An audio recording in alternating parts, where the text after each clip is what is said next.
The maintenance bay fell silent except for the methodical click of metal on metal. Staff Sergeant Zara Spector, Volkov sat cross-legged on the concrete floor, her calloused fingers dancing across the Barrett M82's components with surgical precision. Each movement was deliberate, almost ritualistic, as she field-stripped the 50-caliber rifle in complete darkness. Around her, Navy SEALs lounged against Humvees, some dozing, others checking gear. None paid attention to the Air Force mechanic, who'd volunteered to clean their weapons after the failed insertion into Syrian territory. Commander Jake Reaper Morrison had seen enough snipers to recognize the signs. The way her thumb traced the bolt carrier group, testing for microscopic wear. How her pinky finger automatically sought the trigger assembly's sweet spot, checking for the hair trigger precision that separated life from death at 2,000 meters. But she was just a wrench turner, according to her file. A former fighter pilot whose career had ended in flames over Afghanistan 3 years ago. "Sergeant," Morrison's voice cut through the pre-dawn darkness, "you've got steady hands." Zara didn't look up, continuing her methodical inspection of the scope rings. 2,300 hours of flight time will do that to you, sir." Her Russian accent carried just enough edge to remind him she'd earned her place here through blood, not favors. The SEAL team was due to infiltrate a chemical weapons facility in 6 hours. Their primary sniper had taken shrapnel to the shoulder during exfiltration, leaving them without overwatch for the most critical mission of the deployment. Morrison studied the woman before him, noting how she instinctively adjusted for the Barrett's weight distribution, how her breathing synchronized with each mechanical movement. "Ever fire one of these in combat?" Zara's hands paused for exactly 1 second before resuming their work. Different war, same principles. She finally raised her eyes, Arctic blue and unblinking. "But I imagine you didn't walk over here to discuss my resume, Commander." Outside, rotor blades began spinning up. The insertion birds were warming their engines, pilots running pre-flight checks under infrared strobes. Time was bleeding away like hydraulic fluid from a damaged line. Morrison made a decision that would ripple through the next 12 hours, changing everything about Operation Glass Fang and the woman who'd been invisible until she chose to be seen. In the distance, Syrian air defense radars swept the horizon, painting electronic signatures across Allied monitoring stations. Unknown to the SEAL team, their primary target had just received reinforcements, including a sniper whose reputation for impossible shots had earned him the nickname Damascus Ghost. The mission parameters were about to shift from reconnaissance to something far more deadly. The Barrett clicked back together in Zara's hands, ready for war. Morrison crouched beside the weapon, his practiced eye cataloging every detail of her assembly technique. No wasted motion, no hesitation, no second-guessing. The kind of muscle memory that took years to develop and never fully disappeared, even after a pilot traded cockpit controls for maintenance bay tools. "Your file says you were shot down over Kandahar province," he said quietly, ensuring the conversation remained between them. "Pilot error, according to the investigation." Zara's jaw tightened almost imperceptibly. She lifted the Barrett, checking its balance with movements that belonged in a sniper's hide, not a repair shop. "Investigations have a way of simplifying complex situations, sir. Makes for cleaner paperwork." The other SEALs were stirring now, conducting final equipment checks under red-filtered headlamps. Their missing sniper, Petty Officer Collins, sat against a supply crate with his arm in a sling, frustration radiating from every line of his body. 3 years of training, countless missions, and a piece of Syrian steel had benched him for the most important shot of his career. "Walk me through what really happened," Morrison pressed, settling into a combat crouch beside her. Zara was quiet for so long he thought she might not answer. Then, still examining the rifle's scope alignment, she began to speak in measured tones. "Apache gunship, call sign Reaper 26, reported enemy sniper activity from a compound rooftop. Danger close to our position. I had the shot, clean angle, perfect atmospheric conditions, target acquisition locked. Her fingers traced the Barrett's barrel, remembering different metal, different weight. Ground commander ordered me to abort. Said intel indicated friendly forces in the building below. I held off, maintained overwatch while they verified. She paused, muscle memory taking over as she performed a functions check. 30 seconds later, that sniper put a round through my co-pilot's helmet. The maintenance bay seemed to grow colder. Morrison had read the official report, but official reports rarely captured the weight of decisions made in milliseconds, the cost of hesitation measured in blood. So you disobeyed the abort order. I took the shot. Zara's voice carried no regret, only the flat certainty of someone who'd lived with the consequences. Saved 6 Marines who were pinned down in the courtyard. But the building contained Syrian civilians, families who'd been used as human shields. My round went through the target and hit a support beam. Building collapsed. She set the Barrett aside and finally looked at Morrison directly. 17 civilian casualties. 1 successful sniper elimination. The mathematics of war don't always balance neatly in after-action reports.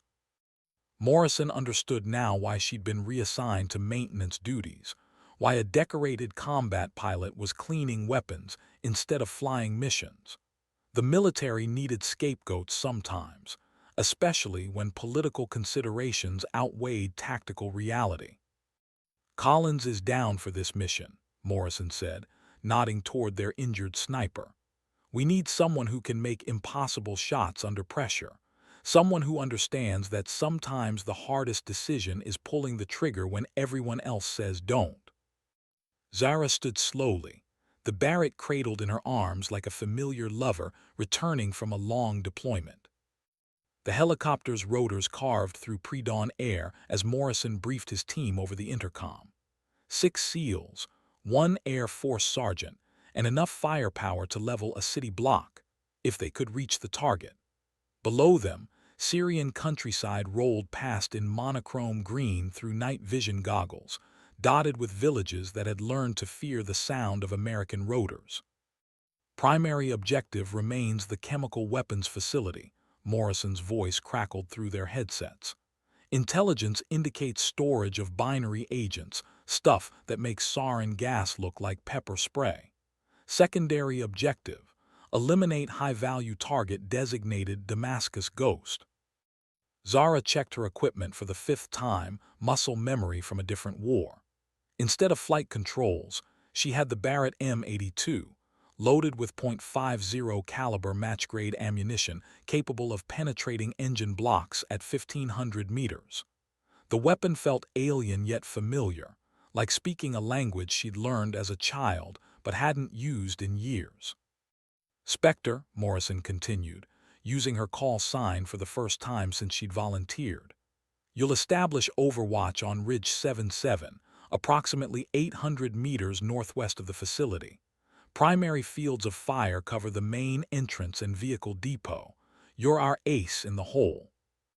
Through her night vision, Zara could see the other team members exchanging glances. To them, she was still the mechanic who'd volunteered for a sniper mission, the grounded pilot playing soldier. They didn't know about her previous life, before the investigation, before the reassignment, before she'd learned to make herself invisible in maintenance bays and supply rooms. The helicopter banked sharply, following a valley that would mask their approach from Syrian radar installations. Their pilot, a warrant officer whose steady hands reminded Zara of her own flying days, navigated by terrain features and GPS coordinates, staying below the radar horizon. 2 minutes to insertion, the crew chief announced. Zara closed her eyes, letting her mind drift back to that rooftop in Kandahar where everything changed. The weight of the rifle, the mathematics of wind and distance, the impossible clarity that came in the moment before pulling the trigger. She'd been someone else then, Lieutenant Zara Volkov, precision marksman, guardian angel for ground forces who needed her steady hand. Now she was Staff Sergeant Volkov, the mechanic who'd volunteered for a mission that could restore everything she'd lost or end her military career permanently. The Barrett's weight across her lap felt like redemption waiting to be earned. 30 seconds, called the pilot. The SEALs conducted final comms checks, their radios crackling with call signs and tactical frequencies. Morrison caught her eye through the green glow of night vision, offering a slight nod. In that gesture, she recognized something she hadn't seen in 3 years: trust from a combat leader who knew the difference between paperwork and performance. The helicopter flared for landing, dust clouds swirling in the rotor wash as boots hit Syrian soil. Ridge 77 offered perfect defilade and clear sight lines to the chemical weapons facility nestled in the valley below. Zara pressed herself against the rocky outcropping, adjusting the Barrett's bipod legs until the rifle sat perfectly level. Through the Leopold scope's 20-power magnification, she could see Syrian guards walking patrol routes around concrete bunkers that held enough chemical agents to kill thousands. "Spectre in position," she whispered into her throat mic, voice steady despite the adrenaline coursing through her system. "I have eyes on target facility. Multiple hostiles visible, count 6, 8, tracking 10 personnel." Morrison's voice crackled back through her earpiece. "Copy, Spectre. SEAL team beginning infiltration route Bravo. Stand by for target designation." The night air carried desert scents, sand, sparse vegetation, and the metallic taste of violence about to unfold. Zara controlled her breathing, each exhalation timed to her heartbeat, finding the natural respiratory pause that snipers used to eliminate human tremor. At this distance, 800 meters, wind would be her primary enemy. She checked the small piece of tissue paper tied to her rifle's muzzle, watching it flutter in the gentle breeze. 2 clicks left windage adjustment. The Syrian guards moved in predictable patterns, their discipline poor, attention focused more on cigarettes than security. Amateur soldiers guarding weapons that could reshape the regional balance of power. Through her scope, she watched one guard lean his AK-47 against a concrete barrier while he lit another cigarette. Damascus Ghost, Morrison had called their primary target. Intelligence suggested this sniper had been responsible for 17 coalition casualties over the past 6 months, always firing from impossible ranges, never leaving evidence except the precision of his shots. Somewhere in that facility, he was waiting. "Contact," Morrison's voice, tight with controlled tension. "Guards down, moving to secondary positions." Zara tracked the SEAL team's movement through her peripheral vision while maintaining focus on potential threat vectors. A Syrian soldier emerged from the main bunker, talking on a radio. Bad news. If he was calling for reinforcements, the timeline had just accelerated. "Spectre, radio contact at main entrance. Can you eliminate?" The crosshairs settled over the Syrian center mass. At this range, with current atmospheric conditions, the .50 caliber round would impact with enough kinetic energy to punch through body armor and continue into whatever stood behind. But the shot would compromise her position, alerting every Syrian within kilometers to her presence. "Confirm authorization to engage." "Negative. Hold position unless compromise is imminent." The radio operator finished his transmission and disappeared back into the bunker. Crisis delayed, not averted. Zara shifted her attention to the guard towers, looking for the elevated positions where a sniper of the Damascus Ghost's caliber would establish overwatch. There, the northeastern tower, recently modified with additional camouflage netting and steel plating. Something glinted in the pre-dawn darkness. Glass, optical equipment. "Morrison, I have possible sniper position, northeast tower. Recommend immediate." The world exploded in concrete dust and ringing ears as a .338 Lapua round sparked off the rocks 6 inches from her head. Training took over before conscious thought could interfere. Zara rolled left, using the ridge's contour for cover while maintaining positive control of the Barrett. The Damascus Ghost had found her first, and his opening shot carried a message. I know exactly where you are. Contact, contact. Spectre taking fire from Northeast Tower. Her voice remained steady despite the adrenaline spike, years of combat experience overriding the natural human response to nearly being killed. Sniper active. Repeat, sniper active. Morrison's response was immediate. Can you eliminate? Through her scope, Zara could see muzzle flash suppressor glowing faintly in the tower's shadows. The Syrian sniper was repositioning for his next shot, professional enough to know that staying static meant death. She estimated range to target, 930 meters, uphill angle approximately 15 degrees, wind from the west at 8 knots. Negative clear shot. Target has superior cover and elevation advantage. Another round cracked overhead, this one closer. The Damascus Ghost was walking his shots toward her position with methodical precision. I need to relocate. Negative Spectre. Hold position. SEAL team is 60 seconds from primary objective. 60 seconds. A lifetime in sniper engagement, especially when facing someone whose reputation suggested skills equal to her own. Zara pressed herself against the rocks, using every inch of available cover while calculating firing solutions for a target she couldn't clearly see. The Barrett's scope showed her fragments, a section of rifle barrel, part of a ghillie suit, the edge of a scope lens catching starlight. Not enough for a killing shot, but perhaps enough for suppression fire. She needed to keep the Damascus Ghost focused on counter-sniping while Morrison's team completed their mission. Spectre engaging, suppression fire.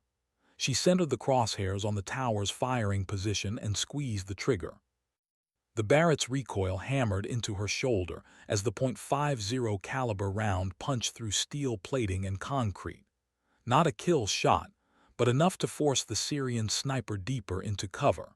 She worked the bolt action smoothly, chambering another round while scanning for new positions. Movement in her peripheral vision. 2 Syrian soldiers emerging from the main bunker, AK-47s ready, responding to the gunfire.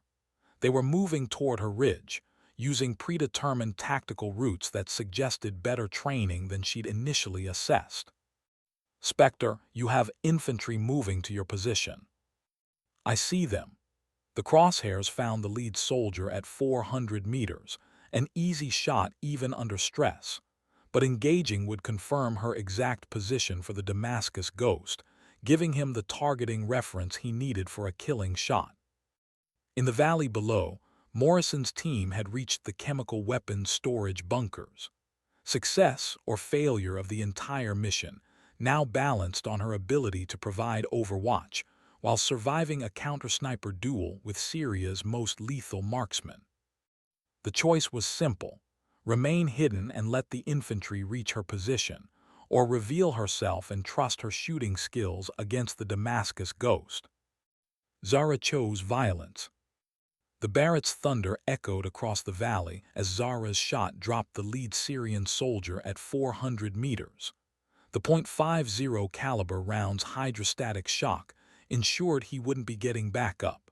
His partner dove for cover behind a boulder, immediately keying his radio for support. One down, second taking cover grid 8739. Zara worked the bolt action smoothly, brass casing spinning away into the darkness as she prepared for the inevitable response from the Damascus Ghost. Morrison, I'm compromised. Whatever you're doing down there, do it fast. The Syrian sniper's answer came as a .338 Lapua round shattered stone 3 feet from her head. Professional spacing, professional timing. He was forcing her to move while maintaining constant pressure, exactly what she would do in his position. SEAL team at primary objective. Morrison's voice carried the controlled tension of someone placing explosives while under indirect fire. 30 seconds to package deployment. 30 seconds of staying alive against Syria's premier marksman, while Syrian infantry closed her position from multiple angles. Through her scope, Zara could see the Damascus Ghost's muzzle flash signature in the tower, but his shooting position remained protected by steel plates and sandbags. She needed a different angle or a different strategy. Movement below caught her attention. Morrison's team had split into two elements, one placing charges on the chemical storage bunkers, while the other established security around the facility's perimeter. But Syrian reinforcements were responding faster than intelligence had predicted. Military vehicles were moving toward the facility from the east, their headlights cutting through pre-dawn darkness. Convoy approaching from Grid 9174. Multiple vehicles, estimate platoon strength. Another shot from the Damascus Ghost, this one close enough that concrete fragments peppered her cheek. He was getting her range, using the mathematical precision that made sniping more science than art. Wind, humidity, temperature, target movement, all variables in an equation that ended with sudden death. Zara shifted position along the ridge, moving 15 meters to a secondary firing point she'd identified during her initial reconnaissance. The movement would buy her perhaps 60 seconds before the Syrian sniper recalculated her location. Through her scope, she saw him clearly for the first time. Ghillie suit designed for Syrian terrain, custom rifle configuration, movements that spoke of professional military training rather than militia enthusiasm. The Damascus Ghost wasn't just a talented amateur. He was someone with formal sniper school education and years of combat experience. Spectre, we're getting close to critical timeline here. Morrison's voice carried new urgency. Syrian QRF is 3 minutes out. Can you keep their sniper suppressed? Zara centered her crosshairs on the edge of the Damascus Ghost's position, aiming for the steel plate protecting his shooting position. Not a killing shot, but perhaps enough to disrupt his concentration at the critical moment. The Barrett roared again, its massive report rolling across the valley like thunder. Her round sparked off steel, sending fragments into the tower's interior, forcing the Syrian sniper to adjust his position just as he was lining up his next shot. In that moment of disruption, Zara saw her opportunity. The Damascus Ghost's slight movement to avoid her suppression fire exposed 6 inches of his ghillie-suited form behind the steel barrier. At 930 meters, in pre-dawn lighting conditions, with wind factors and elevation differential, it was the kind of shot that separated competent marksmen from legends. Zara's breathing steadied as she entered the zone every sniper recognized, that space between heartbeats where time compressed and the universe narrowed to crosshairs and target. Her finger found the Barrett's trigger, taking up slack with pressure measured in ounces rather than pounds. Package deployed, Morrison announced through her earpiece. All elements prepare for. The Damascus Ghost's rifle barrel swung toward her position, his scope catching starlight as he prepared to end their duel. Mathematics versus mathematics, training versus training, will versus will. In 2 seconds, one of them would be dead.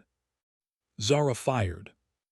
The Barrett's recoil drove into her shoulder as the .50 caliber match-grade round crossed 930 meters in less than 2 seconds. Through her scope, she watched the bullet's impact throw the Damascus Ghost backward, his rifle spinning away into the tower's shadows. Target eliminated, she reported, voice steady despite her racing pulse. Damascus Ghost is down. Outstanding, Spectre. All elements charges armed, 30 seconds to detonation. But Syrian reinforcements were already entering the valley, their vehicle-mounted searchlights probing the ridgelines for the sniper who had eliminated their premier marksman. Zara broke down her position quickly, preparing for the extraction that would determine whether this mission ended in success or catastrophe. The chemical weapons facility erupted in coordinated explosions as Morrison's demolition charges detonated simultaneously. Secondary explosions followed as stored agents burned rather than dispersed, their toxic threat eliminated by precise placement of thermite charges designed specifically for chemical weapon destruction. Mission success. All elements moved to extraction point Alpha. Zara slung the Barrett across her back and began moving along pre-planned routes toward the helicopter landing zone. Behind her, the facility burned with flames visible for kilometers, a beacon announcing the destruction of Syria's chemical weapons capability. But the hardest part was yet to come. Syrian forces would be converging on their extraction point, determined to capture or kill the Americans who had struck at the heart of their strategic weapons program. Getting into the facility had been challenging. Getting out alive would require everything she had learned in 2 wars, everything she had sacrificed for the chance at redemption. As she moved through Syrian terrain toward uncertain extraction, Zara understood that this mission would define not just the next few hours, but the rest of her military career. The Barrett's weight felt familiar now, no longer alien but an extension of her will made manifest in steel and precision. She was no longer the mechanic who cleaned weapons in maintenance bays. She was Spectre again, and she was going home. The extraction landing zone lay 2 kilometers northeast of the burning facility, accessible only through a narrow valley that channeled movement into predictable routes, exactly the kind of terrain that favored defenders over escaping Americans. Zara moved through Syrian countryside with the practiced stealth of someone who had learned to be invisible when survival depended on it. Through her night vision, she could see Morrison's SEAL team bounding from cover to cover, using tactical movement that balanced speed with concealment. But Syrian forces were responding with surprising coordination, their vehicle lights creating overlapping search patterns designed to trap the Americans between converging elements. "Spectre, we're getting boxed in here." Morrison's voice carried the controlled tension of someone running calculations that might not balance. "Syrian mechanized infantry, grid 8842, moving to cut off our route to extraction."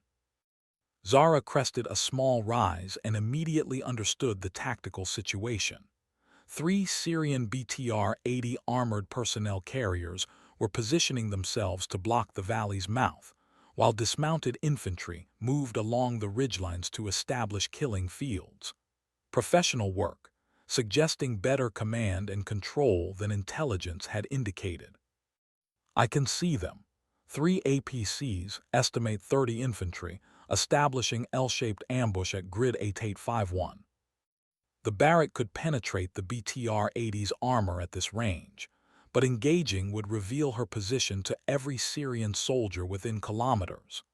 The smart tactical decision was to remain hidden and let Morrison's team find another extraction route. But there was no other route. The valley was a tactical funnel, and Syrian forces were sealing both ends while flooding the interior with searchlights and automatic weapons fire. "Morrison, your current route leads directly into their kill zone.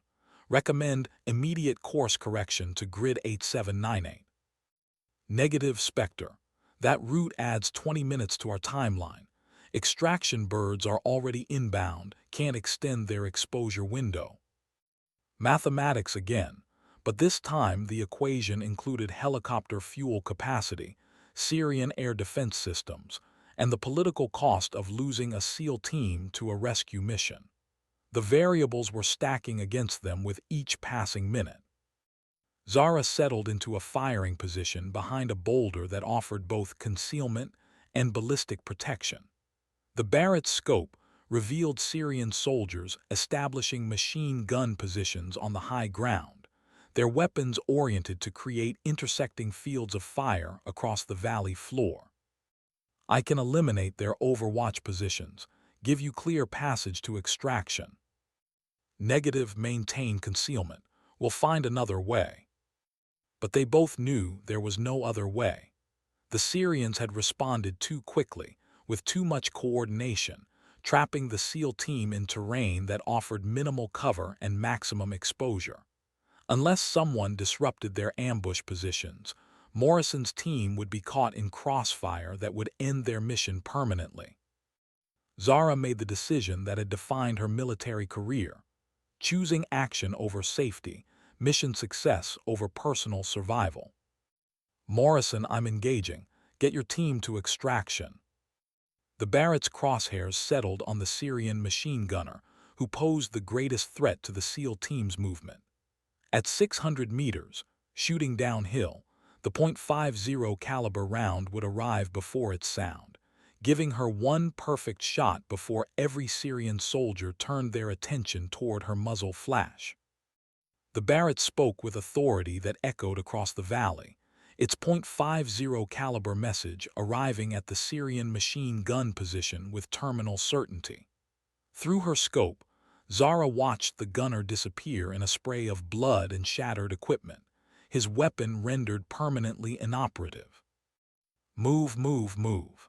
Morrison's voice carried new urgency as his team bounded forward, using the confusion created by her shot to advance toward extraction. Syrian forces responded exactly as she'd anticipated, swinging their weapons toward her muzzle flash while calling in supporting fires. Radio chatter erupted across multiple frequencies as soldiers reported sniper contact and requested immediate air support. Zara shifted position 15 meters east, using terrain features to mask her movement while chambering another round. The second Syrian machine gun team was already traversing toward her location, their PKM machine guns' barrel glowing faintly through thermal imaging. The Barrett roared again, sending 750 grains of copper-jacketed death across 500 meters of Syrian countryside. The second machine gunner dropped, his weapon silenced, leaving Morrison's team with a clear corridor to the extraction point. But Syrian infantry was closing her position from 3 directions, their movement coordinated by radio communications and supported by armored vehicles, whose searchlights were beginning to probe her sector of the ridgeline.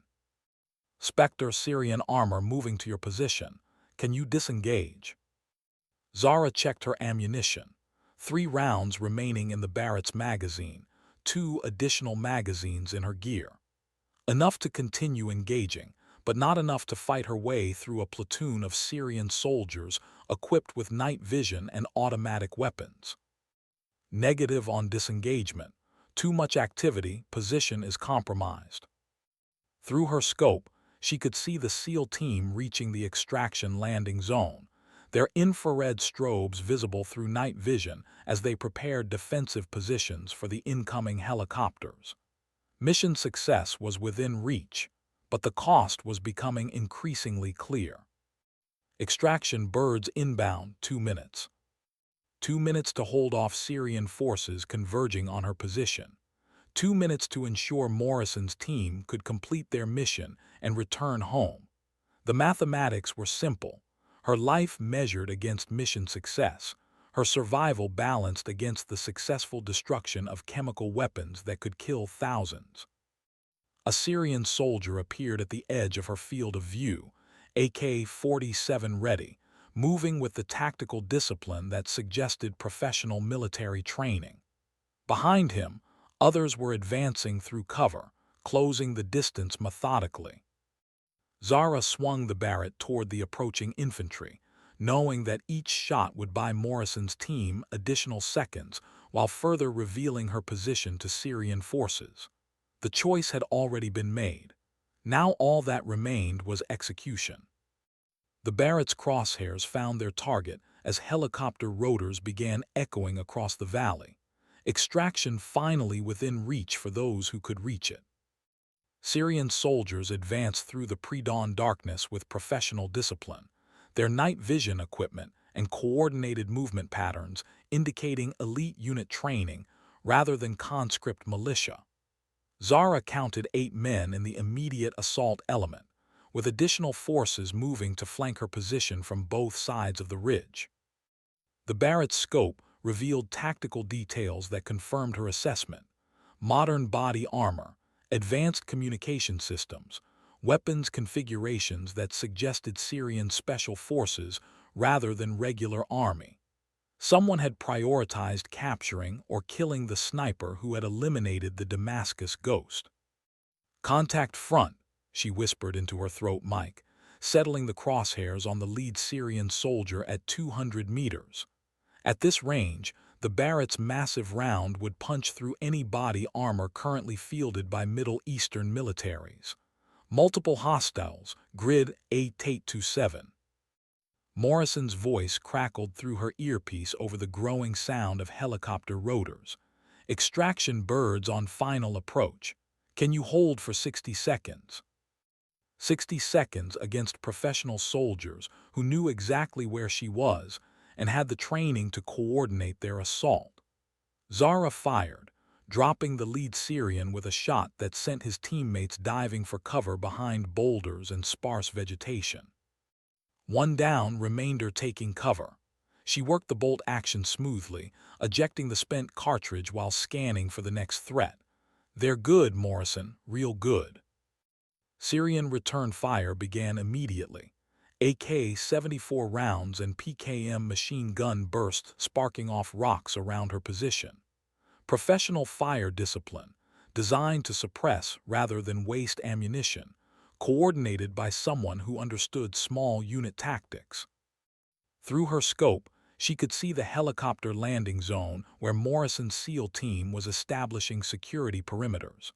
The extraction birds were flaring for touchdown, their rotor wash creating dust clouds visible through thermal imaging. Success was literally within reach. A movement to her left caught her attention. Syrian soldiers using dead ground to advance within grenade range of her position. Zara swung the Barrett toward the new threat, fired, and watched another Syrian soldier's advance end permanently. Two down, but they're closing the net.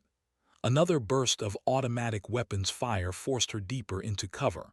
Morrison, whatever you're doing, do it faster. The sound of helicopter engines spooling up indicated extraction was beginning. Through her scope, she could see Morrison's team boarding the aircraft. Their mission complete, chemical weapons destroyed, primary objectives achieved. But the cost of that success was becoming increasingly apparent as Syrian forces closed range on her position. Mathematics again. Her life against mission success, individual survival against strategic victory. Spectre extraction complete, wheels up in 30 seconds. Zara understood the unspoken message. The helicopters couldn't wait, couldn't extend their exposure to Syrian air defenses, couldn't risk the entire operation for one person. She was expendable now, her role complete, her sacrifice measured against mission requirements. Copy that, Morrison. Tell them Spectre sends her regards. The helicopters lifted off, carrying Morrison's team towards safety while leaving her alone with the advancing Syrian forces. The sound of American helicopters faded into distance as Syrian soldiers tightened their cordon around Zara's position. Professional work, she admitted grudgingly, textbook small unit tactics executed with precision that suggested significant combat experience. They were taking their time now, knowing their prey was trapped, preferring to capture rather than kill the sniper who had caused so much damage. Zara checked her remaining ammunition. 1 round in the Barrett's chamber, 6 more in her secondary magazine. Not enough for a sustained firefight, but perhaps sufficient for what she had in mind. Through her scope, she could identify the Syrian element leader, distinguished by his radio equipment and the way other soldiers oriented toward his position. The Barrett's crosshairs settled on center mass at 150 meters. An easy shot under any conditions, but this one carried symbolic weight beyond tactical necessity. The Syrian commander was coordinating his soldiers' advance with professional competence, treating her as a legitimate threat rather than dismissing her capabilities. Respect, even from enemies trying to kill her, something she hadn't experienced in 3 years. Last magazine, she whispered to herself, chambering the final round. Make it count. The shot took the Syrian commander center mass, dropping him instantly and sending his soldiers scrambling for cover while they processed the loss of their leadership. Zara used the confusion to shift position one final time, moving to a depression that offered concealment from 3 directions. But ammunition was depleted, and Syrian forces were adjusting to their commander's loss with discipline that spoke of extensive training. They would resume their advance within minutes, this time without coordinated leadership, but with enough firepower to overwhelm her position through volume of fire. Time for the backup plan she'd carried since Afghanistan. Zara activated her emergency beacon, broadcasting GPS coordinates and identification codes that would reach American intelligence assets within minutes. Not for extraction. The helicopters were already beyond recall distance, but for confirmation of her final status. The beacon's message was simple. Staff Sergeant Zara Spectre, Volkov, missing in action, last known position Grid 8827, mission accomplished, chemical weapons facility destroyed, Damascus Ghost eliminated, SEAL team extracted successfully. Syrian soldiers were moving again, their advance coordinated by hand signals rather than radio communication, closing the final 100 meters toward her position. They would offer capture terms initially, hoping to exploit intelligence value from an American sniper. When she refused, they would end the matter with professional efficiency. Zara removed her dog tags, pressing them into a crack in the rocks where American recovery teams might eventually find them. Then she settled behind the Barrett scope one final time, watching Syrian soldiers advance through the growing dawn light. She had been invisible for 3 years, relegated to maintenance bays and supply rooms, dismissed as the pilot whose career ended in flames over Afghanistan. But tonight, for a few hours, she had been Spectre again, the guardian angel who watched over ground forces from impossible distances. The morning sun crested the ridgeline as Syrian soldiers called out terms for her surrender. American sniper, you are surrounded. Drop your weapon and show yourself. The Syrian lieutenant's English carried the accent of someone educated in European universities, probably German or British military colleges where allied nations trained their officers. Professional courtesy from one warrior to another, offering terms that acknowledged her performance rather than demanding unconditional capitulation.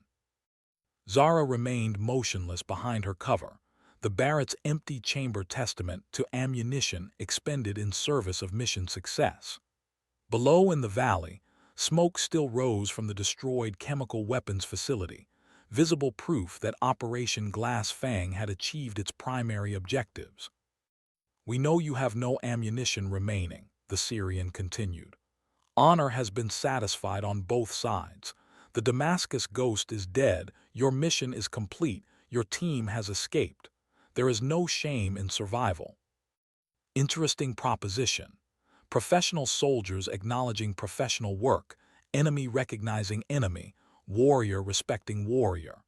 3 years ago, such recognition from American officers would have meant career advancement rather than career termination. But Zara understood the mathematics involved. Capture meant interrogation, intelligence exploitation, propaganda value for Syrian information warfare. The woman who had eliminated their premier marksman would become a symbol of American aggression, her face broadcast across regional media networks to justify expanded conflict. More importantly, capture meant revealing tactical procedures, sniper techniques, operational security measures that could be used against future American forces. The knowledge in her head was worth more than her individual survival, and she had sworn oaths that precluded trading mission security for personal safety. You have 10 seconds to comply before we resume our advance. Zara checked her sidearm. Standard issue M9 Beretta, 15 rounds of 9mm ammunition. Enough for what needed to be done, but not enough to fight her way through a platoon of Syrian special forces. The mathematics remained unchanged. Through her scope, she could see Syrian soldiers preparing for final assault, their movements coordinated despite the loss of their commander. Good soldiers, well-trained, executing their mission with the same dedication she had shown to hers. In the distance, American helicopters were invisible specks against the rising sun, carrying Morrison's SEAL team towards safety and debriefing sessions that would determine whether Operation Glass Fang represented tactical success or strategic failure. History would measure her performance not by survival, but by mission accomplishment. The chemical weapons were destroyed, the Damascus Ghost eliminated, American forces extracted successfully. Individual sacrifice measured against strategic victory, personal survival balanced against operational security. Zara removed the Barrett scope, polishing its lenses with movements that had become ritual over 2,300 hours of flight time and countless maintenance bay assignments. Time's up, American. Syrian soldiers resumed their advance as Zara made her final decision as Spectre, guardian angel, invisible warrior, finally choosing to be seen.